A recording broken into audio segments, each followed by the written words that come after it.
Comment pensez-vous libérer l'économie, Jean-François Prat? Oh, la chose la plus facile à faire, c'est de reporter les seuils sociaux. Alors expliquez-nous, c'est quoi les seuils sociaux?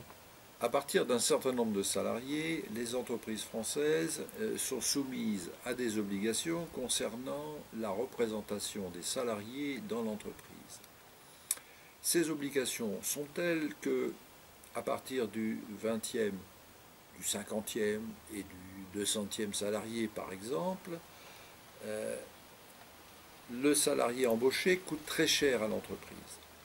Tellement cher que de nombreuses entreprises préfèrent rester à 19 salariés, à 49 salariés ou à 199 salariés. Oui, donc augmenter les seuils permettrait la création de nombreux emplois. Le gouvernement actuel semble s'attaquer à ce problème, mais trop timidement, afin de ne pas provoquer la colère des syndicats qui voient une atteinte à leur pouvoir. Donc voilà un début. Et quelles autres mesures préconisez-vous? Il faut simplifier le droit du travail.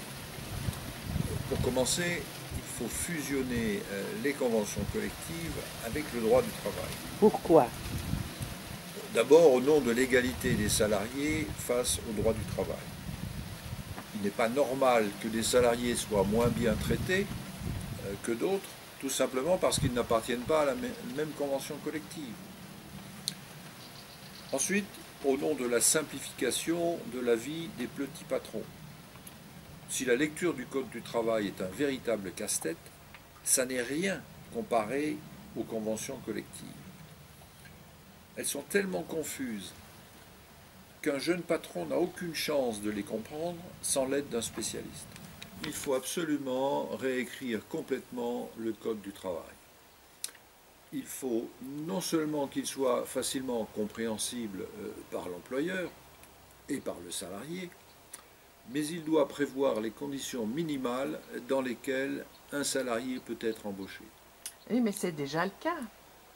Oui, mais de manière très confuse.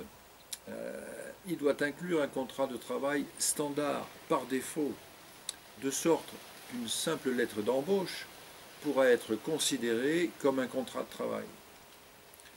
Il suffira que cette lettre d'embauche précise l'emploi et la date d'embauche.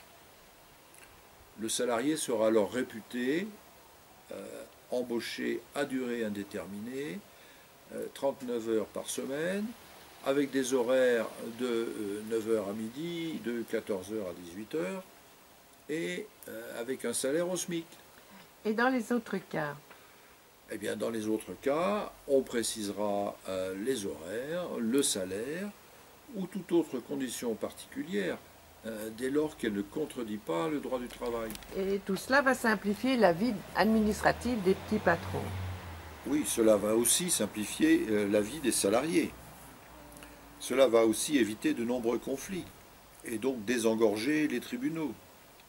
Et vous avez encore d'autres propositions dans ce sens? Oh, j'ai gardé la plus importante pour la fin, mais elle ne va certainement pas plaire à nos dirigeants syndicaux. Ah, et pourquoi? Oh, parce qu'elle va les priver d'une grande partie de leur pouvoir politique.